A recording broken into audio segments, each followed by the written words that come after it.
بسم الله والصلاة والسلام على رسول الله. شلونكم متابعيني؟ عساكم الصحة وسلامة وخير، ربي يحفظكم وينطيكم الصحة والعافية. من آخر فيديو المطبخ، طبعا بسم الله عليكم. صارت انفلونزا، هذا الفيروس تغير الجو، يعني صوتي راح، يعني اختفى، فما قدرت انزل اي شي لين ما مبين صوتي. يعني شوفوني عبالك مصيحة صياح، الحمد لله والشكر، الحمد لله. متابعيني الأيام هاي نعيشها بدون آلام، يعني واحد ما له خلق بس آلام. الحرب على فلسطين وعلى غزة والقصف والدمار نشوف هالمشاهد والمناظر، بشاعة الصور، يعني هي زيد كآبة الإنسان. احنا بشر وما نقدر انه مهما يكون انه نتفادى او نغلس او نطنش، مستحيل مستحيل، بس اللي قلبه حجر. فاليوم غدانا كان كبسة بالطريقة اللي انا اسويها، الطريقة اللي يحبوها اهل بيتي، بيها نقص بيها زيادة اكتبونا بالتعليقات وكل منو طريقتها. وأنا أعتذر عن أنه لا أقدم أكل، لأن أهل غزة محرومين من الماء والأكل والدواء، فهذا عفوا وآسفة. مو تباهي، لا والله مو تباهي، إنما هو هذا محتواي، إنه تعرفون محتواي إنه نقدم طبخ، إنه أقدم لكم فلوق طلعة فش، يعني هي هذا محتواي. فالكبسة عبارة عن بصل وفلفل أخضر وطماطم مقشرة، والتمن عندي غاسلته ومنقعته صار نص ساعة، واللحم مسلوق اوريدي، هيل وقرنفل وكبابة ورغار ومصفيته، فكله ينحمس. وشغلة انه طبخ بجدر واحد كلش سهل، ويوفر للأم اللي تشتغل اللي تدرس أطفالها وامتحانات وواجبات، انه طبخة سريعة. بالعلم الجدية طبخة سريعة يعني بس ياخذ وقت، انه اللحم من ينسلق هذا الوقت كله. يعني أنا لحد ما انه اصور لكم واقدم لكم الشي وهذا، يعني يطول عندي، بس كطبخ سريع او طبخ يومي لبيتي ما يطول عندي. ربي يديم علينا هالنعمة ويطعمها الكل جائع يا رب، يطعمها الكل جائع. واعتذر مرة ثانية. فويا الكبسة لازم نسوي دقوس سريع، طماطة 3 طماطات، ثوم، المود نقوي المناعة، وإذا ما تريدون ثوم هواي خلوكم سن واحد بس، ولازم ثوم.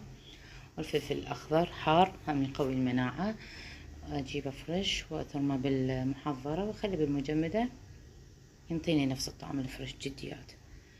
جد أخليه بالثلاجة لحد ما أستعمله فيتلف عندي. حرامات هاي نعمة هاي، وعندي فقرة إنه الحفاظ عن النعمة، راح أسوي لكم إياها، وشوية ماي وبالبلندر نطحنها. فقرة الحفاظ على النعمة كلش مهمة. الأسعار غالية والوضع الاقتصادي صعب، ومو كل العوائل تقدر توفر هالشغلات.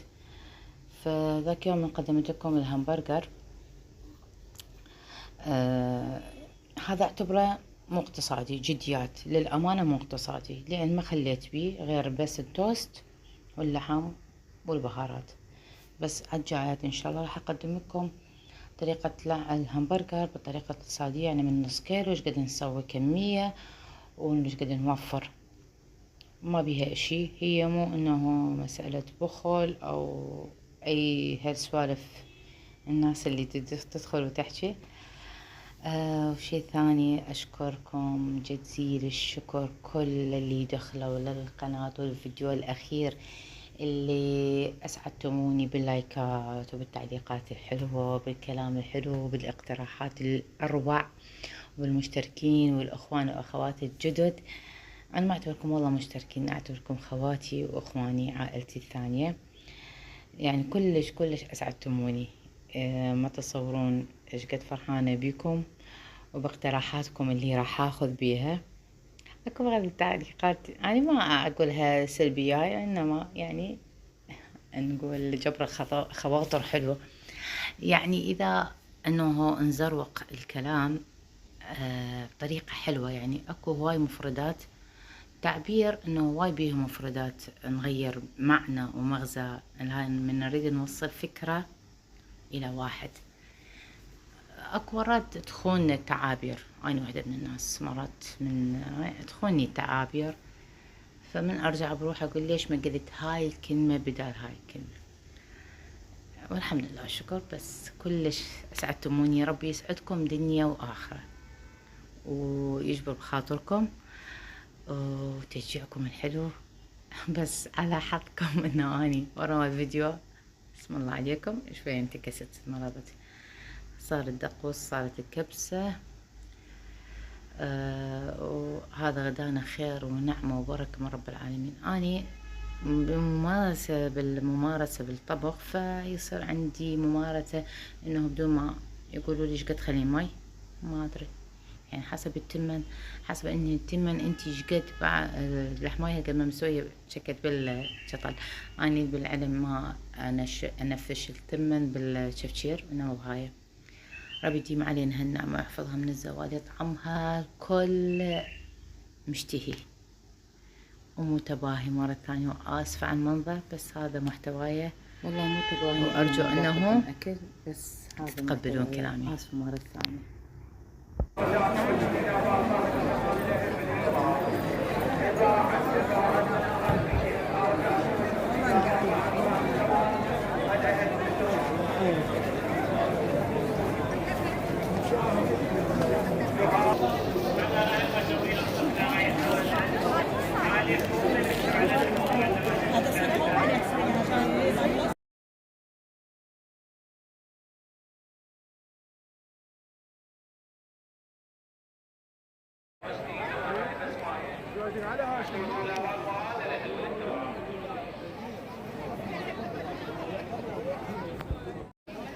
زدنا من دعيناكم.